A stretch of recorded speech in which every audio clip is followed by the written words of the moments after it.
여러분, 제가 참된 부흥의 세 가지 열매라는 제목으로 하나님의 말씀 증거하도록 하겠습니다. 제가 개인적으로 부흥이라는 말을 참 좋아합니다. 물론 제가 하나님에 대해서 잘 알지 못했을 때는 부흥이 뭔지 별로 전혀 이렇게 관심이 없었던 그런 사람이었습니다. 근데 제가 이제 하나님의 은혜로 하나님을 알고 하나님을 사랑하는 훈련을 받기 시작하면서 부흥이라는 말을 들으면 항상 가슴이 뛰고 뭔가 새로운 꿈이 생긴 것 같았습니다. 부흥이라는 뜻이 무슨 말일까요? 부흥에 따라 굉장히 나름대로 정의한 책들이 많은데 성경을 보면 부흥이라는 말은 한국말로 정확히 딱 한 번 등장합니다. 이게 하박국에 나오는 말인데요. 하박국에 이렇게 나오죠. 여호와여 주는 주의 일을 이 수년 내에 부흥케 하옵소서라고 나와요. 여기서 이제 부흥이라는 말이 히브리어로 하야라는 말인데 죽었던 존재를 다시 살린다. 또 아니면 메말랐던 존재를 다시 회복시킨다라는 말입니다. 이 부흥을 드러내는 이 성경의 스토리가 가장 잘 드러내는 스토리가 에스겔서 37장의 환상인데요. 에스겔 선지자가 하나님의 영에 감동되어서 환상을 보기 시작하죠. 근데 하나님께서 에스겔을 데리고 가서 골짜기로 데리고 가서 그 골짜기에 마른 뼈들이 굉장히 가득한 것을 보게 하십니다. 그때 당시 그 마른 뼈들은 도통 하나님의 말씀을 선지자들을 통해서 계속 선포하는데도 그 말씀이 전혀 들어오지 않았던 이스라엘 백성의 영적 상태를 이야기하는 거죠. 근데 하나님께서 에스겔 선지자에게 물어봅니다. 인자야, 너는 이 뼈들이 다시 살아날 수 있겠느냐라고 물어봐요. 에스겔 선지자를 향하여서 그리고 하나님께서 말씀을 하십니다. 이 뼈들을 향하여 외쳐라. 내가 이 뼈들에게 생기를 불어넣고 너희가 전부 다시 살아나게 하겠다. 여기서 다시 살아나게 하겠다라는 이 말이 부흥입니다. 근데 그 부흥의 결과가 무엇이냐? 다시 살아나면 너희는 비로소 나 여호와 하나님이 너희 인생의 주인임을 다시 알게 하겠다라는 말이에요. 그래서 여러분, 부흥이라는 것은 숫자적으로 막 커지는 것도 부흥이지만 한 사람 한 사람이 창조주이신 하나님을 향해 사랑과 열심이 회복된다라는 것이 진정한 부흥이라는 것입니다. 여러분, 오늘 본문을 보면 느헤미야 공동체가 성벽 재건을 완성하고 이렇게 똑같은 부흥을 경험을 하게 됩니다. 여러분, 이 말씀을 오늘 우리에게 주셨다라는 것은 여러분이 이렇게 생각하시면서 들으셨으면 좋겠어요. 느헤미야 공동체만 부흥한 것이 아니라 저와 여러분, 이 자리에 앉아 계신 여러분의 영혼의 삶에 하나님께서 생기를 불어넣어 주시고 그리고 우리 공동체 가운데도 동일한 하나님의 부흥을 하나님께서 허락해 주신다는 것임을 우리가 믿습니다. 그럼 이 부흥의 약속을 우리 삶으로 받아들이기 위해 여러분, 우리가 이런 질문을 던져야겠죠. 한번 저 따라 한번 해보세요. 나는 진정한 부흥을 원하는가? 진정한 부흥을 원하는가? 한번 대답해 보세요. 속으로. 여러분, 영혼, 메마른 영혼 다시 하나님을 향해 생기가 돋고 영적인 환희와 기쁨이 회복되기를 내가 지금 원하는가? 오늘 그런 부흥을 하나님께서 여러분의 마음 가운데 부흥을 사모하는 마음을 부어주시길 축복합니다. 오늘 말씀을 통해서 세 가지 참된 부흥의 열매를 한번 살펴보도록 하겠습니다.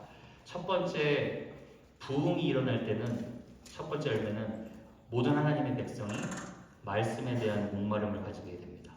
자, 1절을 보십시오. 1절. 이스라엘 자손이 자기들의 성읍에 거주하였더니 일곱째 달에 이르러 라고 나옵니다. 여기서 이제 일곱째 달은 이스라엘 달력으로 새해 첫 달이라고 볼 수가 있어요. 그러니까 1월 1일입니다. 근데 1월 1일 이스라엘 달력 10일 후에는 어떤 절기가 있냐면 바로 유월절이 있어요. 유월절은 하나님이 우리를 구원해 주신 것을 기념하는 절기죠. 근데 이 절기 때 10일을 앞두고 1절에 보면 모든 백성이 일제히 수문 앞 광장 앞에 모였다라고 나와요. 여기서 일제히 모였다라는 말은 모든 백성이 한 사람도 빠짐없이 한 마음으로 한결같이 하나님의 성령을 상징하는 수문 앞에 모였다라는 거예요. 그런데 여러분, 일단 교회는 잘 모이면 부흥하는 겁니다. 교회는 잘 모이면 부흥하는 거예요. 여러분 믿으시죠?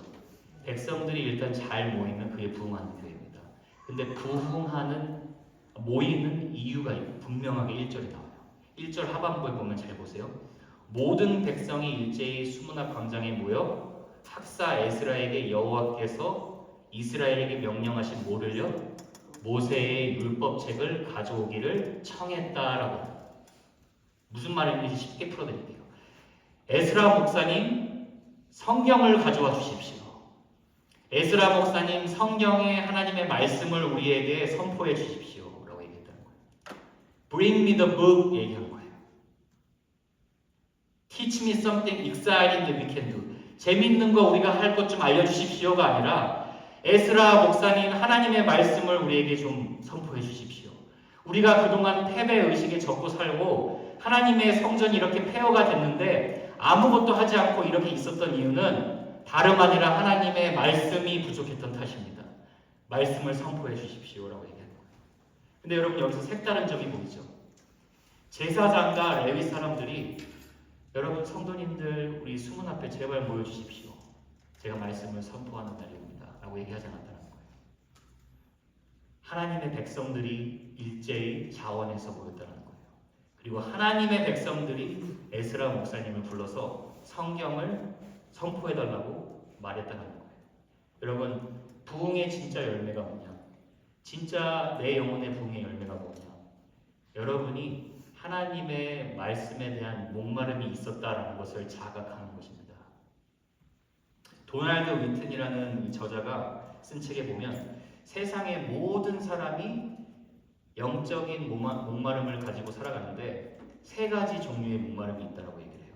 첫 번째 목마름은 empty 목마름, empty thirst라고 해서 공허한 목마름인데 이 목마름은 아직 하나님의 사랑을 경험하지 못한 자들, 아직 예수님을 믿지 않는 세상 사람들이 가지고 있는 목마름을 말합니다. 그러니까 예를 들어 누가복음 12장에 보면 부자의 비유가 나오죠. 내가 나를 위해서 이렇게 아주 많은 것을 먹고 놀고 마실 것을 쌓아 나왔으니 나는 평생 누리면서 살자.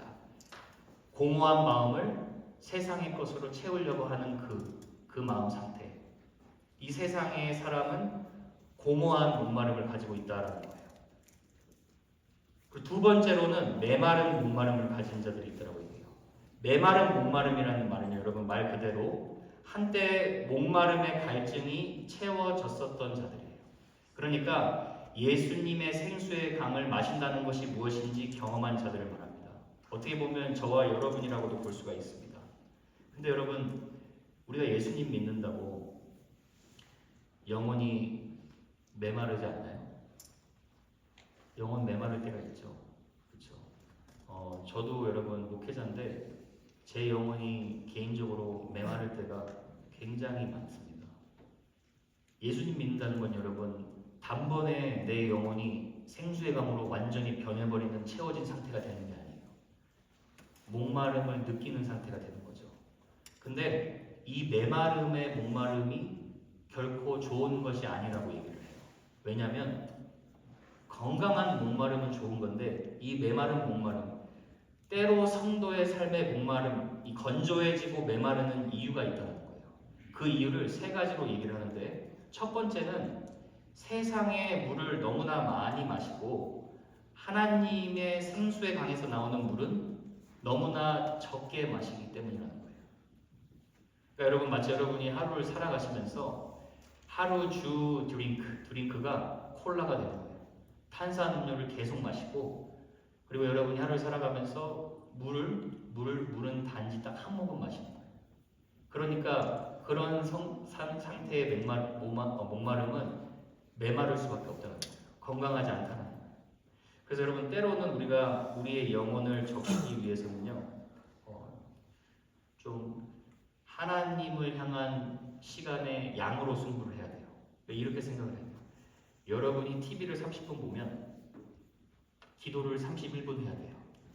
때로는 이렇게 해야 돼요. 그래야지 영혼이 메마르지 않는다는 거예요. 여러분이 TV를 2시간 보면 그럼 여러분이 2시간 2분 말씀 보고 기도해야 된다는 거예요. 그래야 영혼이 채워진다는 거예요. 그래서 여러분 수련회 같은 데 이렇게 오면 여러분이 조금 더 은혜가 깊이 다가오는 이유가 있어요. 왜냐하면 여러분이 세상의 탄산음료 또 불필요한 그런 시간을 보내지 않고 하나님께 집중하는 시간을 갖기 때문이에요. 또 이렇게 메마른 목마름을 느끼는 또 한 가지 이유는 그 얘기를 합니다. 하나님의 임재는 여전히 함께 하시는데 때로는 인생을 살아가면서 나의 감정과 느낌이 그것을 제대로 느끼지 못할 때가 있다는 거예요. 그래서 다윗이 시편 143편에 보면 다윗이 이런 얘기를 합니다. 주를 향하여 손을 펴고 내 영혼이 마른 땅같이 주를 사모하나이다. 여호와여 속히 내게 응답하소서. 내 영이 피곤하나이다. 그러니까 하나님은 여전히 그 자리에 계시는데 다윗 본인이 느끼는 감정과 그 본인이 느끼기에 주관적인 필링은 하나님이 왠지 안 계신 것 같다, 이런 느낌을 느낄 때가 있다는 거예요. 그런데 여러분, 태양이 구름에 가려진다고 해서 그 태양이 우리에게 에너지와 빛을 주지 못하는 것이 아니죠. 하나님이 여전히 그 자리에 있는 것이죠. 그 성도는 이런 이유 때문에 메마른 목마름을 가지고 있는데, 그런데 이제 저자가 얘기하는 게 뭐냐면 성도에게 필요한 목마름은 뭐냐? 만족한 영혼의 목마름이라는 거예요. Satisfied thirst라는 거예요. 여러분, 목마른데 어떻게 내 영혼이 만족하냐? 좀 모순적이고 역설적인 표현이죠. 만족한 영혼과 메마른 영혼의 다른 점이 있다는 건데, 만족한 영혼은 하나님의 그 기쁨으로 내 영혼이 채워진다는 것을 이미 경험했기 때문에 그 경험한 이후에 또다시 하나님의 그 기쁨을 체험받기 위해 목마름을 끊임없이 가진다는 거예요. 제가 한번 이렇게 쉽게 설명을 해볼게요, 여러분. 제가 요즘 부쩍 운동을 열심히 하기 시작합니다. 달리면서, 트레드밀에서 달리면서 제가 세 가지를 항상 생각을 합니다. 자, 퀴즈를 내볼게요. 1번, 무엇을 생각하는지 여러분, 무엇을 가장 많이 생각하는지 한번 맞춰보세요. 1번, 주님을 위해 롱런하고 싶어서 제가 주님 열심히 달립니다. 2번, 하나님 무지하게 힘듭니다. 3번, 하나님 끝나고 마실 시원한 스포츠 이온 음료를 기대합니다. 1번. 뭘까요? 무지하게 힘듭니다. 정답은 3번이에요. 3번. 뭐 롱런은 롱런이지만 제가 끝나고 그 마실 이온 음료를 기다려요. 간절하게. 근데 여러분, 진짜 운동 열심히 하고 그 갈증 나고 완전히 너무 육체적으로 힘들 때 그 이온 음료 벌컥벌컥 들이킬 때 그 갈증이 해소되는 그 기쁨 아시죠? 목마름을 느끼지 못할 때는 제가 그 이온 음료 마셔도 아무렇지도 않을 거예요. 이게 뭐 맛있나 할 거예요. 그런데 목마름을 가지고 있을 때, 그 이온 음료를 마셨을 때 엄청나게 그 기쁨이 있다는 거예요. 근데 하나님이 우리 삶에 주는 기쁨이 그런 거랑 비슷하다는 거예요. 성도의 삶에 예수님이 내 주인으로 모셨을 때 예수님이 우리한테 분명히 얘기하시죠. 내가 주는 생수의 강을 마시면 너희는 영원히 목마르지 아니하리라 라고 얘기를 해요. 근데 영원히 목마르지 아니하라라는 말은 네 영혼이 단번에 생수의 강이 돼서 완전히 만족한 상태가 되는 게 아니라 생수의 강이신 분은 오직 예수 그리스도세요. 오직 성령이시고 하나님의 말씀입니다. 그런데 하나님께서는 우리에게 건강한 목마름과 그 목마름을 허락하셔서 생수의 강이신 주님 앞에 나와서 그 강으로 나에게 갈증을 채워줄 때, 그 하나님을 경험할 때 느끼는 기쁨을 누리시게 한다는 거예요. 자, 그래서 여러분, 이런 맥락으로 봤을 때 목마름의, 이 건강한 목마름의 갈증을 해소받고 기쁨을 누리는 자들이 누구냐? 이사야 55장 3절에 보면 이렇게 나오죠. 봐봐요. 너희는 귀를 기울이고 내게로 나와 들으라. 그리하면 너희의 영혼이 살리라. 자, 하나님 앞에 나와서 하나님의 말씀을 잘 청정하는 사람들은 하나님께서 그 영혼을 살려주신다는 건데, 그 살아나는 영혼들의 특징이 무엇이냐가 바로 그 앞에 1절에 나옵니다. 같이 한번 읽어볼까요? 시작. 오호라 너희 목마른 자들아 물로 나아오라. 돈 없는 자도 오라. 너희는 와서 사 먹되 돈 없이 갓없이 와서 포도주와 젖을 사라. 그러니까 자기 자신이 하나님의 은혜 없이 채워질 수 없다는 거. 그 목마름을, 건강한 목마름을 느끼는 자가 하나님 앞에 계속해서 나아온다는 거예요. 그래서 여러분, 하버드대학교 설립자이신 그리고 목사이신 토마스 셰퍼드라는 분이 이런 말을 했습니다. 참된 은혜 안에는 무한히 반복되는 과정이 있다. 사람은 목말라 함으로써 더욱 받게 되고 받음으로써 더욱 목말라 하게 된다. 그러니까 내가 목마르고 그 목마름을 통해 하나님이 채워주시는 그 기쁨, 영원한 기쁨을 하나님께서 계속해서 우리가 경험하게 하시기 위해서 하나님은 이 건강한 목마름을 허락하신다는 거예요. 근데 우리가 목마름 없다라고 한번 생각해 보세요. 그러면 여러분 기계적으로 변하죠. 내가 이 예수님을 알기 전에 죄인 되었을 때에 세상에서 체험받았는데도 채워지지 않은 그 공허함. 그러나 내가 예수님의 사랑으로 그 공허함을 채웠을 때 내 영혼의 갈증이 완전히 해소되는 그 기쁨. 그 기쁨은 누가 누리느냐? 계속해서 하나님을 향한 건강한 목마름을 가지고 있는 자들이 누린다는 거예요. 오늘 여러분 느헤미야의 공동체의 삶에 그것이 드러나고 있어요. 3절에 보면 이렇게 나와요. 수문 앞 광장에서 새벽부터 정오까지 몇 시간이에요? 6시간 동안. 6시간 동안 보세요. 남자나 여자나 알아들을 만한 모든 사람 앞에서 일금의 무백성이 율법책에 귀를 기울였다. 에스라 목사님이 그냥 성경을 읽고 있는데 6시간 동안 이 모든 백성이 서서 하나님의 말씀을 청종할 만큼 목마름을 가지고 있었다는 거예요. 그리고 그 목마름이 주님께서 채워주시는 그 기쁨으로 너무 그 기쁨이 커서 육체적인 필요를 다 잊게 할 만큼 은혜를 사모하게 되었다는 것입니다. 사랑하는 성도 여러분, 제가 여러분에게 좋은 격려와 도전을 주기를 원합니다. 여러분 말씀을 향한 목마름과 절박함을 달라고 기도하실 수 있길 바랍니다. 참된 부흥의 열매는 여러분 말씀에 대한 목마름이에요. 말씀의 목마름이 회복되기를 축복합니다. 두 번째로 드러난 부흥의 열매는 말씀 앞에 자신을 돌아보는 열매입니다. 자, 4절 한번 볼까요? 4절에 그때 학사 에스라가 특별히 지은 나무 강단에 서고 그의 곁 오른쪽 선자, 여기서 이제 몇 명이냐면 오른쪽에 총 6명, 왼쪽에 총 7명입니다. 에스라와 함께 똑같이 말씀을 읽고 공부하고 그 말씀대로 행한 학자들이에요. 여러분 몇만 명 앞에서 말씀을 전하는 것이 보통 어려운 일이 아니죠. 이 학자들은 당시 포로로 기원한 민족 중에 히브리어를 쓰지 못하는 사람들이 있었어요. 그래서 에스라 목사님 혼자 몇만 명에게 이렇게 말씀을 선포했을 때는 다 알아듣지 못하기 때문에 이 13명의 학자들이 통역하고 또 번역해주고 읽어주는 그런 역할을 감당한 겁니다.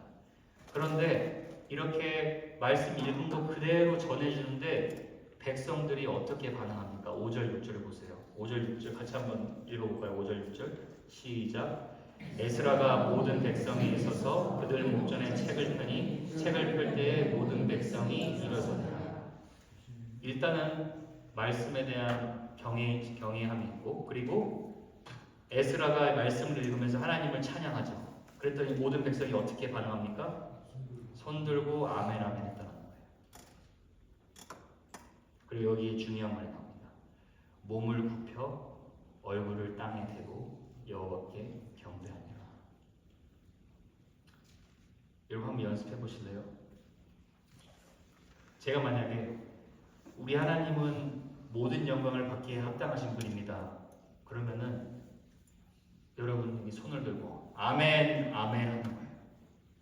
해보실래요 한번? 하나님은 우리의 영광을 받으시기에 합당하신 분입니다.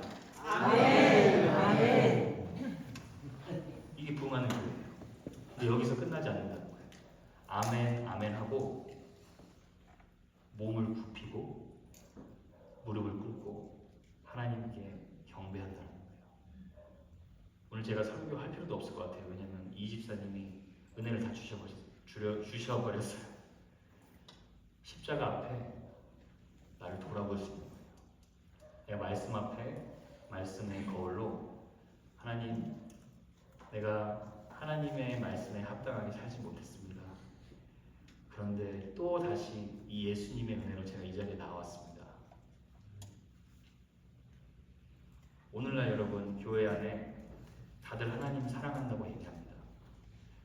그런데 하나님을 사랑하는 그 진정한 열매가 어디서 드러나느냐? 바로 하나님의 말씀을 대하는 태도에서 드러난다는 거예요.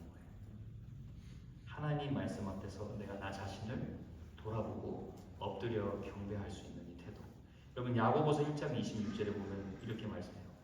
누구든지 스스로 경건하다 생각하며 자기 혀를 재갈 물리지 아니하고 자기 마음을 속이면 이 사람의 경건은 뭐라고요? 헛것이라. 스스로 경건하다라고 하는 자의 특징이 뭡니까? 자기 혀를 재갈 물리지 않고 또 말씀의 거울로 자신의 모습을 비춰 보이지 않는 자들이에요. 이 자들의 특징이 바로 25절에 나오는데 1장 25절에 같이 한번 읽어볼게요. 시작. 자유롭게 하는 온전한 율법을 들여다보고 있는 자는 듣고 잊어버리는 자가 아니요 실천하는 자니 이 사람은 그 행하는 일에 복을 받으리라. 자유롭게 하는 온전한 율법이 무엇입니까? 복음이에요. 우리가 수련회 때 들었던 복음. 근데 이 복음의 말씀을 듣고 잊어버리는 자가 아니라 실천하는 자, 자기를 돌아볼 수 있는 자. 여기서 들여다보다라는 말이 그래서 몸을 굽히다, 열심히 자세히 살펴보다라는 말이에요. 그러니까 말씀의 거울 앞에서 몸을 굽혀서 자신을 잘 살펴보는 자. 이게 부흥의 열매라는 거예요. 여러분, 우리 교회의 부흥의 열매가 어떤 걸로도 어떤 모습으로도 계속해서 드러날 수 있습니다. 근데 우리 부흥의 열매가 어떻게 드러나야 되느냐? 나를 돌아볼 수 있는 거예요. 내가 말씀을 가지고 말씀의 거울 앞에 내 자신의 내면을 잘 돌아보고 내 내면이 이렇게 더러운 것, 정결케 되기를 원합니다. 하나님 앞에 순종하면서 나갈 수 있는 이런 한 사람 한 사람의 열매가 진정한 부흥의 열매라는 것입니다. 제가 제 자신에게도 때로 많이 실망할 때가 많아요. 저도 말씀을 통해 돌아보는데 제가 목회자라고 해놓고 애들한테 버럭버럭 화를 낼 때가 꽤 있습니다. 소리를 칠 때가 있는데 그럴 때마다 그런 생각을 해요. 아, 내가 그리스도의 인격을 닮아가라고 그렇게 설교해놓고 이래가지고 언제 예수님 닮아가나 이런 생각을 합니다. 왜 그런 생각하냐면 제가 소리 지를 때마다 하나님의 말씀이 계속 생각이 나요. 무슨 말씀이냐면 너가 성내는 것이 하나님의 의를 이루지 못하리라. 너 성내면 예수님의 모습 드러낼 수 없어. 그러니까 제가 저 자신 돌아볼 수밖에 없게 되는 거예요. 그러면 제가 또 하나님의 영광 못 드러냈구나. 그리고 다시 하나님의 은혜를 붙들고 나오게 되는 것이죠. 여러분은 어떻게 말씀을 통해 여러분의 자신을 돌아보십니까? 말씀을 잘 청정하고 여러분의 마음을 잘 돌아봐서 하나님께서 여러분이 돌아보는 그 삶을 통하여서 주님의 은혜가 부어지고 여러분을 회복시키는 은혜가 있기를 축복합니다. 근데 여기서 가장 중요한 것이 있는데 우리가 하나님의 말씀을 잘 들어야 된다는 거예요. 그래서 웨스트민스터 대요리 문답 한번 보여주시겠어요? 이 160문에 이런 말씀이 있어요. 이것도 제가 질문을 할 테니까 여러분이 답을 한번 같이 한번 읽어보겠습니다. 나를 돌아본다라는 것이 무엇인가? 자 보세요. 설교를 듣는 자들에게 요구되는 것은 무엇입니까? 설교를 듣는 자들에게 요구되는 것은 부지런함과 준비와 기도로 마음을 들여 설교를 기도하여야 함과 들은 것을 성령으로 살펴보아야 하고 믿음과 사랑과 온유와 준비된 마음으로 진리를 하나님의 말씀으로 받아들이며 그 말씀을 묵상하고 수고하며 그 말씀이 삶에서 열매를 맺을 수 있도록 마음속에 깊이 간직하는 것입니다. 여러분, 10길 물속은 알아도 한 길 사람 속은 모른다라는 말이 있죠. 우리의 속 마음을 비추시고 드러내시고 우리 마음 가운데 어두운 모습, 교만한 모습, 상처된 모습, 모난 모습, 그 모습 모두 드러내는 것은 우리의 관절과 골수와 마음을 샅샅이 살피는 하나님의 말씀인 줄 믿습니다. 하나님의 말씀으로 돌아보지 않으면 여러분 절대 신앙은 성장할 수가 없어요. 그러나 하나님의 말씀으로 돌아보는 한 사람 한 사람을 통해서 하나님은 부흥의 은혜를 허락해 주실 줄로 믿습니다. 어떤 목사님이 설교할 때 그렇게 시작을 했대요. 만약 하나님이 나를 아시듯이 여러분이 저를 샅샅이 아신다면 절대로 제 설교를 들으려 하지 않을 것입니다. 말씀으로 돌아보니까 목사님이 이런 정직한 표현을 하는 거예요. 그러나 여러분, 제가 죄책감을 주기 위해 이 말씀을 하는 게 아니라 말씀을 돌아보아야 하는 이유가 무엇이냐? 하나님께서 우리를 그 죄를 덮어주시고 용서하시고 회복하시기 때문이에요. 그래서 여러분, 이런 말이 있습니다. 당신은 당신이 생각한 것보다 더 나쁜 사람입니다. 네, 끝까지 들으세요. 그러나 동시에 당신은 당신이 느끼는 것보다 훨씬 더 큰 사랑을 받고 있습니다. 들으셨어요? 생각보다 우리 나쁘지만 말씀의 거울로 보면 생각보다 더 나쁘다는 것을 발견해요. 근데 그래서 나는 생각보다 하나님에게 너무나 더 큰 사랑을 받고 있구나. 그것을 하나님이 느끼게 해주신다는 거예요. 무엇을 통해요? 말씀을 통해서. 그 열매가 우리 삶에 맺어지길 축복합니다. 마지막 세 번째 봉의 열매입니다. 첫 번째는 말씀을 어떻게 했다고요? 목말라 했다고요. 두 번째는 말씀을 가지고 자신을 돌아보았다. 세 번째는 말씀을 올바로 깨달았다는 거예요. 자, 그럼 말씀을 올바로 깨닫는다라는 말은 단순히 말씀이 이런 뜻이구나라고 머리로 깨닫는 것이 아니라 앞에 두 가지 열매에서 자연스럽게 이어지는 거예요. 말씀에 대한 목마름이 생깁니다. 자, 다시 얘기합니다. 부흥의 열매가 생기면 어떤 특정적인 행위나 종교적인 활동이 아니라 선포된 말씀인 성경, 기록된 말씀인 성경, 성육신에서 우리에게 오신 예수 그리스도의 인격의 성경 말씀에 대한 목마름이 생겨요. 주님, 저 주님 더 알고 싶습니다. 주님, 저 사랑하는 주님에 대해서 더 알고 싶습니다. 이게 진정한 부흥이라는 거예요. 그렇게 되면 자연스럽게 일어나는 일이 있어요. 다 이어집니다. 말씀을 청정하는데 히어링으로 듣지 않고 마음으로 들으니까 돌아보고 올바로 깨닫기 시작한다는 거예요. 올바로 깨닫게 하는 것은 세 가지 요소가 있어요. 첫 번째는 전적으로 하나님의 은혜로 우리는 하나님의 말씀을 올바로 깨닫습니다. 성령이 주시는 일이기 때문에 성령이 하지 않고서는 우리 하나님 말씀을 올바로 알 수가 없어요. 두 번째는 하나님의 말씀을 올바로 깨달을 때는 올바로 말씀을 선포하는 설교자들이 있습니다. 그것이 오늘 나오는 7절과 8절의 내용이에요. 7절에 그 리스트가 쫙 나오죠. 그 밑에 하반부에 보면 레위 사람들은 백성이 제자리에 서 있는 동안 그들에게 어떻게 했다고요? 율법을 깨닫게 했다. They understood clearly라고 나와요. 이 원어에 보니까 이렇게 나와요. Phrase by phrase, verse by verse. 성경에 있는 말씀이 구체적으로 내 삶에 어떻게 적용이 되고 나를 어떻게 비추는지 깨달았다는 거예요. 그리고 8절에도 하나님의 율법책을 낭독하고 그 뜻을 해석하여 백성에게 그 낭독하는 것을 어떻게 했다고요? 깨달았다. 깨닫게 했다. 하나님의 말씀이 깨달아지니까 어떤 일이 일어나느냐. 9절에 보면 온 백성이 하나님의 말씀을 올바로 깨닫고 다 울기 시작합니다. 말씀에 반응하기 시작하는 거예요. 여러분, 하나님의 말씀이 올바로 깨달아지면 말씀에 반응하기 시작합니다. 여기서 말씀이 무슨 말씀이라고 나와요? 무슨 말씀? 아니, 그 전에 9절에 보면 무슨 말씀이라고 나오죠? 9절에 백성이 무슨 말씀을 듣고 깨달았다고 하죠? 율법의 말씀이면 무슨 말씀이죠? 당시 상황을 생각해 보면 모세의 오경이죠. 창세기부터 신명기 읽어주고 설명해 준 거예요. 아니, 복음서 읽고 우는 건 이해가 되는데 여러분, 창세기부터 신명기 율법서 읽으면서 우는 것 좀 이해가 가세요? 왜냐면 그 율법의 말씀 안에 복음이 있기 때문이에요. 창세기를 가르치면서는 그랬겠죠. 하나님께서 아담과 하와를 창조하셨는데 그들이 범죄하고 그 죄를 가리려고 자기네들이 알아서 무화과 나무 잎을 가려 입었다. 도망갔다. 근데 에스라 목사님이 풀어줬겠죠. 근데 인간은 자기 죄를 자기가 덮지 못해서 하나님이 동물의 가죽옷을 대신 입혀주셨다. 그 동물의 가죽옷이 상징하는 것이 무엇이냐? 누군가 너의 죄를 덮어줄 누군가가 희생제물이 된다는 거예요. 예수님에 대해서 풀어준 거예요. 출애굽기도 마찬가지예요. 출애굽기는 단순히 애굽에서 도망간 사건이 아니죠. 10계명을 잘 지켜라. 안 그러면 저주받는다. 이 얘기 한 걸 아니에요. 이 얘기 듣고 울지 않았을 거예요. 출애굽기에 대해서 뭘 얘기해 줬습니까? 유월절 어린 양 대신 예수님에 대해서 얘기해 줬겠죠. 레위기에 대해서는 어떻게 얘기했습니까? 모르지만 상상해보자면 제사들로 가득하죠. 레위기는. 근데 그 제사들은 무엇을 보여줍니까?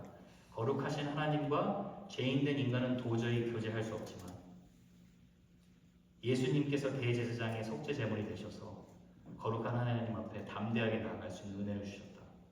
그렇게 풀어준 거예요. 민수기의 광야 생활할 때 구름 기둥과 불 기둥은 예수 그리스도께서 곧 앞으로 너의 영원한 인도자가 되실 것이다 라고 풀어줬을 것이고, 신명기에서도 예수 선지자 모세가 죽게 되는데 모세보다 더 크신 예수 그리스도께서 진정한 우리의 참 선지자가 되셔서 우리를 영원토록 인도하실 것이다. 율법과 은혜의 복음을 계속해서 선포해 주신 거겠죠. 그 말씀이 올바로 이해되니까, 복음이 이해가 되니까 백성들의 영혼에 생기가 돌기 시작했더라는 거예요. 마치 엠마오의 두 제자가 걸어가다가 예수님이 성경을 풀기 시작했을 때 마음이 뜨거워진 것처럼, 우리 사랑하는 여러분, 진리의 말씀이 올바로 선포되는 교회, 그 교회가 우리 교회가 되길 바라고, 진리의 말씀이 올바로 이해되어지는 교회, 그 교회가 우리 교회가 되길 간절히 축복합니다. 이렇게 부흥의 세 가지 열매가 드러나면 마지막으로 자연스레 느헤미야 공동체가 경험한 것이 무엇이냐? 하나님을 기뻐하기 시작합니다. 율법의 말씀을 듣고 막 울고 있어요. 회개하고 있었던 것 같습니다. 그런데 느헤미야와 에스라와 레위 사람들이 말해요. 오늘 주일이니까, 하나님을 위한 성일이니까 슬퍼하지 말며 울지 말라라고 얘기를 해요. 여러분, 주일이 드러내는 진정한 은혜가 무엇이냐? 죄를 자복하고 통곡하는 것만이 아니에요. 그것은 굉장히 부분적인 예배의 요소입니다. 그런데 주일의 하이라이트는 무엇이냐?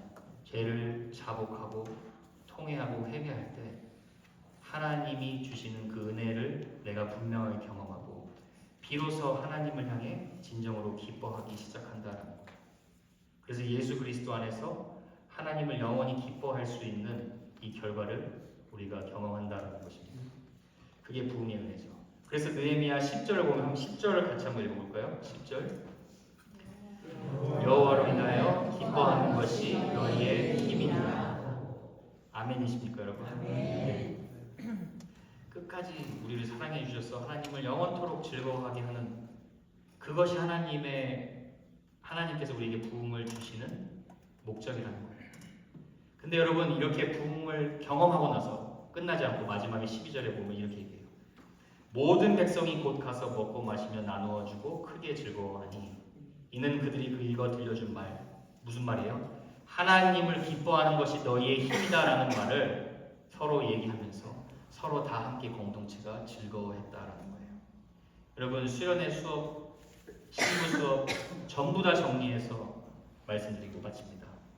신랑 되신 예수님께서 우리를 끝까지 사랑하시기 때문에 신부 수업이 뭐냐?